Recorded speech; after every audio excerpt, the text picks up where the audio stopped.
नमस्कार, देख रहे हैं आप सी न्यूज़ भारत में गौरी वर्मा। वक्त हो चुका है न्यूज़ बुलेटिन का।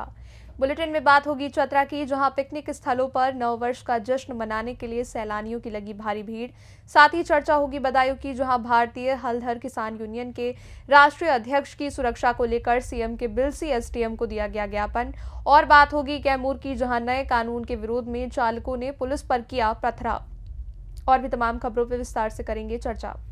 खबर चतरा से, जहां चतरा शहर से 15 किलोमीटर दूर भेड़ी फार्म डैम को सजाकर नवीनीकरण किया गया। भेड़ी फार्म पार्क में बच्चों ने झूले का भरपूर लुत्फ उठाया। वहीं स्टीमर से बोटिंग करने के लिए सैलानी टिकट लेकर नौका का भरपूर लुत्फ उठाया। वहीं चतरा उपायुक्त अबू इमरान विभिन्न पिकनिक स्थलों का निरीक्षण किए एवं सैलानियों की सुरक्षा को लेकर ड्यूटी में लगे अधिकारियों से विधि व्यवस्था की जायजा लिया। वहीं डीसी ने भेड़ी फार्म डैम में लाइफ जैकेट पहनकर स्टीमर से नौका का लुत्फ उठाया। बताते चले कि पिछले एक सप्ताह से लोग यहां पर आकर यहां की वादियों का लुत्फ उठा रहे हैं। डीसी ने कहा कि जनता की आकांक्षाओं के अनुसार उन्हें छोटे छोटे जिलों में भी सभी सुविधाओं का लाभ मिलना चाहिए। इसे लेकर सरकार और प्रशासन भी काम कर रही है। चतरा शहर का पिकनिक स्थलों में गोवा जलप्रपात, भेड़ी फार्म डैम, खैवा, मालूदा, तमासिन जलप्रपात में लोग पिकनिक मनाकर एक दूसरे को अंग्रेजी नववर्ष की शुभकामनाएं दी। वहीं चतरा डीसी ने स्टीमर पर बैठकर पत्रकारों से बातचीत की और कहा कि इस तरह के पर्यटक स्थल और भी बनने की संभावना है। कुछ जगहों को चयनित भी किया गया है। बृहद भेड़ प्रजनन क्षेत्र है और 1995-98 से ये पर्यटक अधिसूचित क्षेत्र रहा है और विशेष केंद्रीय सहायता से जो चरवाहा समुदाय के वो अच्छा आधुनिक हाट चाहिए था और अपने पशु उत्पाद को बेचने के लिए ऊन को, दूध को और बकरी के दूध को, मांस को इत्यादि को बेचने के लिए एक ये चाहिए था।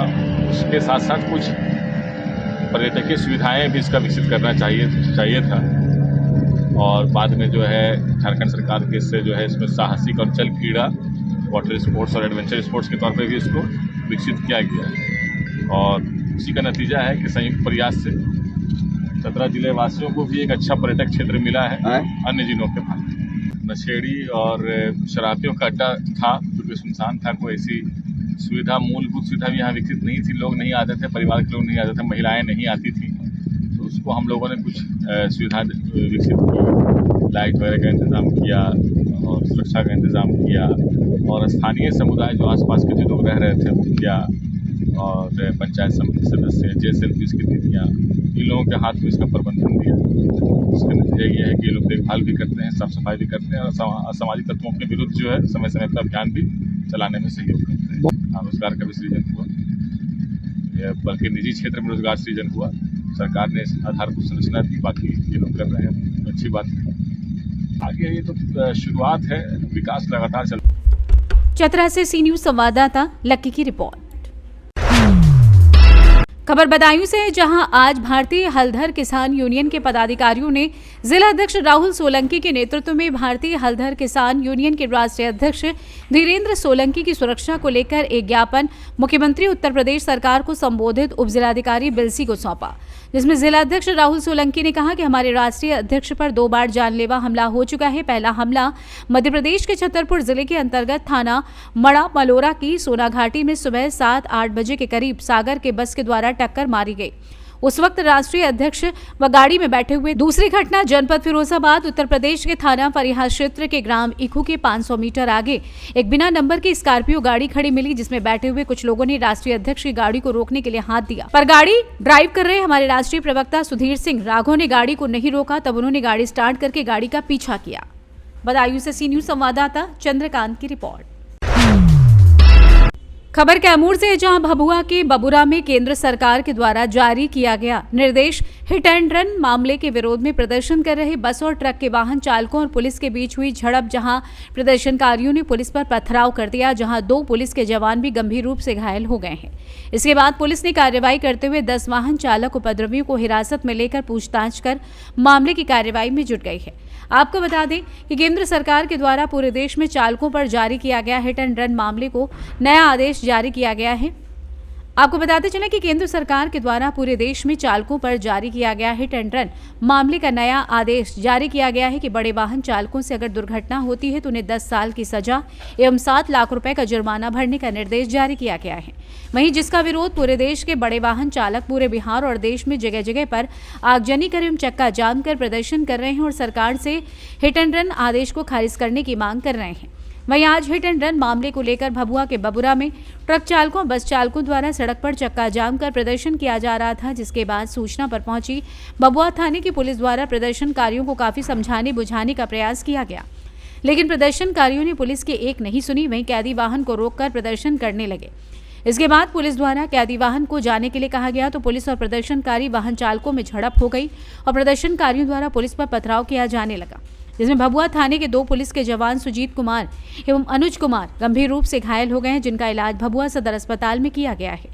वहीं सूचना पर पहुंचे भभुआ एसडीपीओ शिवशंकर कुमार ने बताया कि सुबह सूचना मिली थी भभुआ मोहनिया रोड में बबुरा के पास सड़क को जाम कर प्रदर्शन किया जा रहा है, जिसके बाद भभुआ थाना पुलिस द्वारा एक टीम को समझाने के लिए भेजा गया, जहां कुछ उपद्रवियों द्वारा पुलिस पर पथराव कर दिया गया, जहां भभुआ थाने के पुलिस के 2 जवान गंभीर रूप से घायल हो गए, जिसके बाद इस मामले में पुलिस 10 लोगों को हिरासत में लेकर पूछताछ कर रही है। उसके बाद आगे की कार्रवाई की जाएगी। आइए जानते हैं इस विषय में एसडीपीओ भभुआ शिवशंकर कुमार ने क्या कुछ बताया। कहाँ पहुँची, क्या मामला है सर? अभी सुबह हमें सूचना मिली थी कि मोहनिया भुआ मुख्य मार्ग पर बबुरा के नज़दीक कुछ लोगों के द्वारा सड़क जाम कर कुछ प्रदर्शन किया जा रहा था। सूचना मिलते थानाध्यक्ष के नेतृत्व में एक टीम भेजी गई तो मौके पर से जो लोग जाम कर उस लोगों को हटाने की कोशिश में कुछ शरारती तत्वों के द्वारा पुलिस से कुछ पत्थरबाजी करने की जाने लगी, तो हम लोगों ने कुछ लोगों को अरेस्ट किया, लगभग 10 लोग अरेस्ट लिया गया। हम लोग पूछताछ भी कर रहे हैं। कुछ हमारे पुलिसकर्मियों को चोट भी आई है, हम लोग से मेडिकल भी करा रहे हैं और हम लोग अंतर कार्रवाई कर रहे हैं। सर किस चीज़ को लेकर प्रदर्शन कर रहे थे? प्रदर्शन का मामला अभी तक क्लियर नहीं है। सुबह पता चला था कुछ जो ड्राइवर संघ का कुछ किया गया था, हालांकि इस तरह कोई भी सूचना हमें नहीं दी गई। ये प्रदर्शन का कोई भी सूचना हमें प्राप्त नहीं थी। उन लोगों द्वारा बिना किसी सूचना के ये प्रदर्शन किया जा रहा था। कितने लोग को हिरासत में लिया गया है सर? अभी तकरीबन 10 लोगों को हिरासत में लिया गया। बाकी हम लोग सत्यापन करेंगे इसमें जो भी लोग इसमें शामिल है उस पर कड़ी से कड़ी कार्रवाई की जाएगी। कितने पुलिसकर्मी लगभग घायल? 2 से 3 पुलिसकर्मी का कुछ फ्रैक्चर वगैरह आया और हम लोग उससे मेडिकल करवा रहे हैं। अब क्या कार्रवाई की जा रही है सर? हम लोगों ने उन लोग हिरासत लेकर जो अंतर कार्रवाई हम लोग कर रहे हैं। बाकी और लोगों को चिन्हित कर रहे हैं जो भी इसमें शामिल है, उनको दंडात्मक कार्रवाई और विधिक सम्मत कार्रवाई की जाएगी। ऐसे लोगों के लिए क्या मैसेज है जो उपद्रव वगैरह करते हैं सर? पुलिस के खिलाफ नहीं उपद्रव। आप जब भी आपका जाम जो करते हैं प्रदर्शन आपका अधिकार है, लेकिन इसमें किसी प्रकार की हिंसा नहीं होनी चाहिए। जो लोगों के द्वारा भी हिंसा किया गया है इसमें और जाम का कारण क्या था?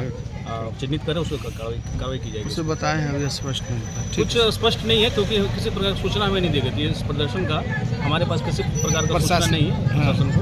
इनके द्वारा अनऑथराइज्ड तरीके से ये प्रदर्शन किया जा रहा है। कैमूर से सी न्यूज संवाददाता ओम प्रकाश तिवारी की रिपोर्ट। खबर महाराष्ट्र से है, जहां राष्ट्रवादी पवार गुट ओबीसी सेल जिलाध्यक्ष नितेश मारवाड़ी ने मांग की है कि आने वाले चुनाव में ईवीएम मशीन के बजाय बैलेट पेपर पर चुनाव कराया जाए। वहीं एमपी सुनील मेंढे ने मिंटिक में रोहित पवार पर आरोप लगाया है और कहा कि आने वाले 2024 के इलेक्शन में रोहित पवार को हराएंगे। नितेश मारवाड़ी ने कहा कि अगर बैलेट पेपर पर चुनाव होता है तो उन्हें 7 लाख वोट से हराएंगे। इस अवसर पर ईश्वर कल्बे, यशवंत भोयर, बबन बुदे, ओबीसी सेल के प्रवक्ता प्रमोद भंडारकर आदि कार्यकर्ता मौजूद रहे। भंडारकर जी, आप क्या बताने वाले हो? और रोहित पवार के बारे में जो टीका टिप्पणी हो रही है उस विषय में? रोहित पवार जी एक युवा सक्षम नेता करके महाराष्ट्र में उभरे हुए हैं और जो राष्ट्रवादी की जो एक युवा पीढ़ी थी, एक युवा पीढ़ी के वो मार्गदर्शक अभी बन चुके हैं। यही नहीं तो हर पार्टी देश के अंदर में उसको अपना युवा नेता मानती है और रोहित पवार जैसे आदमी ने भंडारे से लोकसभा चुनाव की घोषणा करना ये बहुत बड़ी बात है। ये भंडारा जिले की उपलब्धि है, ऐसा मैं मानता हूँ। आने वाले इलेक्शन में सुनील मेंढे जी को टिकट मिलने वाली है या नहीं? देखिए, सुनील मेंढे जी को टिकट मिलेंगी नहीं मिलेंगी ये उनका पार्टी लेवल का डिसीजन है। उनकी महायुति आघाड़ी बन चुकी है। महायुति होने के वजह से प्रफुल्ल पटेल साहब भी यहाँ के प्रमुख दावेदारों में से एक है। जहाँ तक बीजेपी की बात है तो विजय जी शिवनकर जी है और डॉक्टर परिणय फुके जी, इनकी भी यहाँ से दावेदारी है और सभी उम्मीदवार बहुत अच्छे हैं और अच्छे कम्पीट करेंगे और यहाँ पे एक निर्णायक लड़त यहाँ पे दिखाई देगी भविष्य में। और रोहित दादा पवार, इनका जो जलवा है देश के अंदर में, खासतौर नितेश जी, अभी जो बोल रहे थे रोहित पवार के ऊपर जो आरोप लगे उसके बारे में आप क्या बताओगे? कालच्या मीटिंगमध्ये खासदार सुनीलजी मेंढे साहेब यांनी जी रोहित पवार दादावर जी टीका केली की आम्ही त्यांच्या पराभव करू शकतो. माझं तरी म्हणणं हेच आहे की मेंढे साहेबांनी आपली लोकसभेची तिकीट वाचवण्याचा प्रयत्न करावा, कारण की त्यांच्यासोबत जे 40 चोरची गँग जी आहे ते त्यांना तिकीट होऊ देणार नाही. आणि असं झालं लोकसभेचा जर चुनाव तर त्यांनी EVM मशीन सोडून बॅलेट पेपरवर चुनाव घ्यावं. 100% आम्ही 7 लाख मतदानाने त्यांना असं ठरवू शकतो. आने वाले लोकसभाओं में आपकी क्या भूमिका रहने वाली है? आप येणाऱ्या लोकसभेमध्ये राष्ट्रवादी काँग्रेस पार्टी हे ताकदीने निवडणूक लढेल व रोहितदादा पवार यांना संपूर्ण ताकदीनं निवडून आणेल.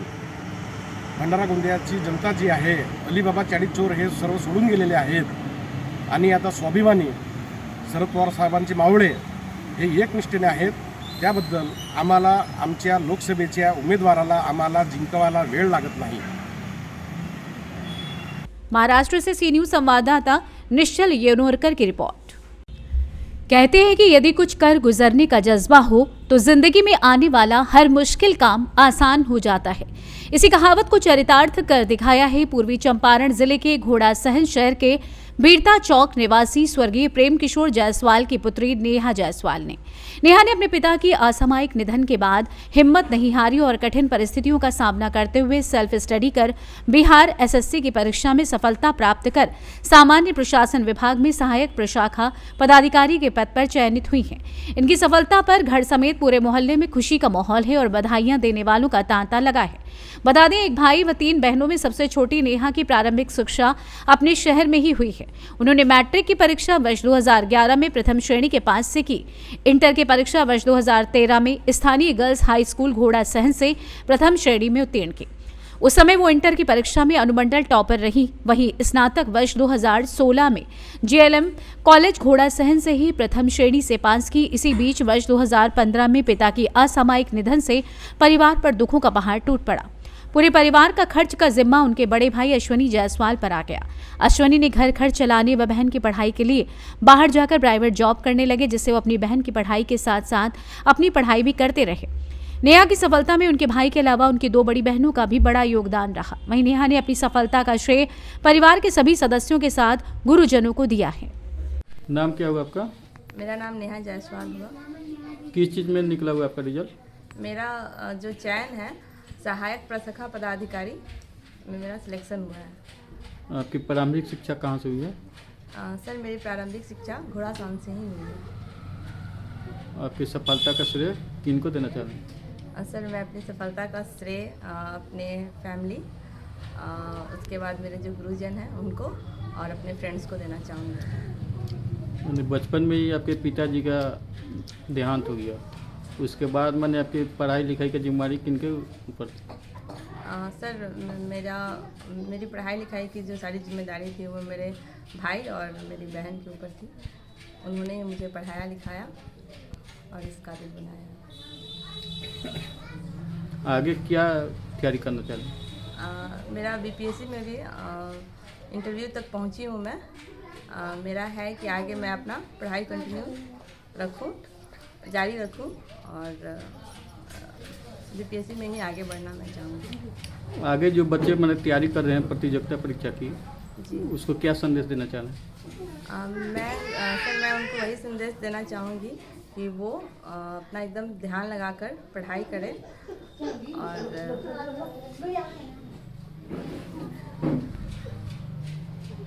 इस बीच मैंने तैयारी के समय कुछ मैंने कठिनाइयों का सामना करना पड़ा होगा, उसको किस तरह आपने उसको मैनेज किया?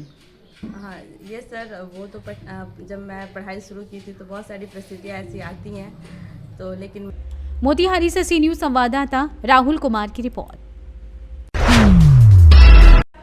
बलरामपुर ट्रैको बसों के पहिए थमने का असर आज जनपद मुख्यालय के पेट्रोल पंपों पर दिखाई पड़ा।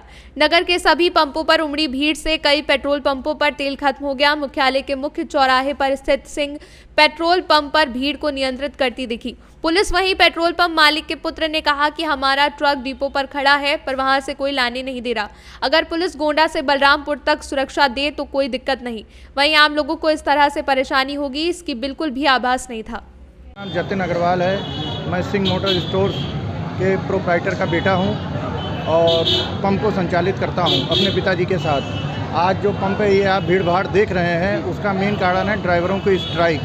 ड्राइवर डिपो में तेल भर नहीं रहे हैं और यदि कोई ड्राइवर तेल भर ले रहा है तो जो दूसरे ड्राइवर हैं वो उसको डिपो के गेट पे मार पीट रहे हैं और इसी वजह से ड्राइवर पंप तक तेल लाने को तैयार नहीं है। हमें पहली क्राइसिस है जब से आपने देखा है? नहीं, हमने बहुत क्राइसिस देखी है। 9 साल की सरकार जो इनकी है बीजेपी। नहीं, ऐसा कुछ नहीं है। क्राइसिस कोई भी चीज़ की नहीं है। ये पेट्रोल की क्राइसिस नहीं है, ये ड्राइवरों की स्ट्राइक की वजह से है।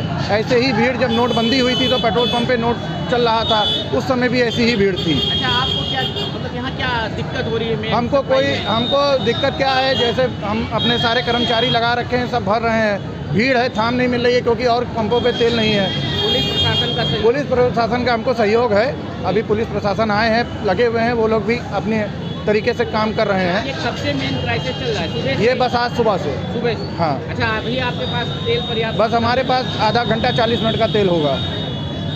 आगे के लिए आपने ऑर्डर दे? आगे हमने ऑर्डर दे रखा है। हमारी गाड़ी भी डिपो में खड़ी है, तेल भर जाएगी तो अगर हम। बलरामपुर से सी न्यूज संवाददाता संदीप सक्सेना की रिपोर्ट।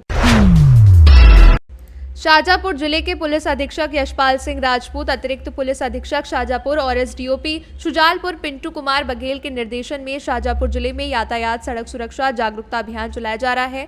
इसी के साथ पुलिस अधीक्षक के निर्देशानुसार अकोदिया थाना प्रभारी दीपेश व्यास के द्वारा भी पुलिस टीम के साथ मिलकर अकोदिया नगर में प्रमुख चौराहों पर जाकर लोगों को सड़क सुरक्षा जागरूकता अभियान चलाकर जागरूक किया जा रहा है। थाना प्रभारी दीपेश व्यास अकोदिया नगर के महाराणा प्रताप चौराहा, कंगन बाजार चौराहा, टप्पा चौराहा सहित प्रमुख चौराहों पर पहुंचकर लोगों को, नगर वासियों को जागरूक कर रहे हैं।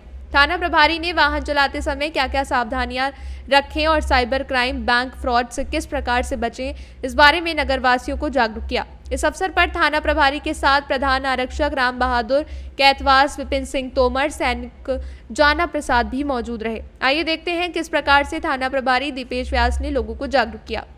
गायब हो रहे हैं लोगों के, इसमें जानकारियाँ लोगों को है नहीं और अपना OTP नंबर वगैरह दे देते हैं। लोगों से जानकारी मांगते हैं कि आपका जो है इनाम खुला है या आपकी बैंक खाता बंद कर दिया गया है, आप अपना OTP नंबर दे दें या आपका पर्सनल नंबर। तो कोई भी अननोन फ़ोन आपके पास आता है तो उस फ़ोन को अपने को उठाना नहीं है और न ही किसी प्रकार की कोई जानकारी शेयर करना है उनको, क्योंकि इस प्रकार से हम जानकारी देंगे तो अपने खातों से पैसे गायब हो जाते हैं और फिर उसकी भरपाई नहीं हो पाती है। अगर कोई जानकारी बैंक से मांग रहा है तो हमें उस संबंधित बैंक में जाके और उस बैंक से क्लियर कराना है कि क्या स्थिति है। किसी भी व्यक्ति को अपना फ़ोन नंबर नहीं देना है, अपना ID वगैरह कोई किसी प्रकार की कोई शेयर नहीं करना है। इस प्रकार क्या है कि चाहे वो बैंक के हो, चाहे वो किसान का हो, या किसी प्रकार से भी आपसे धोखाधड़ी हो सकती है। इसलिए किसी के फ़ोन भी ना उठाएं, अननोन फ़ोन ना उठाएं और सतर्क रहें, जागरूक रहें, अपने अन्य लोगों को भी ये जानकारी शेयर करें। शाहजहाँपुर से सी न्यूज संवाददाता रमेश राजपूत की रिपोर्ट। फिलहाल के लिए बुलेटिन में बस इतना ही। बाकी खबरों के लिए देखते रहिए सी न्यूज भारत।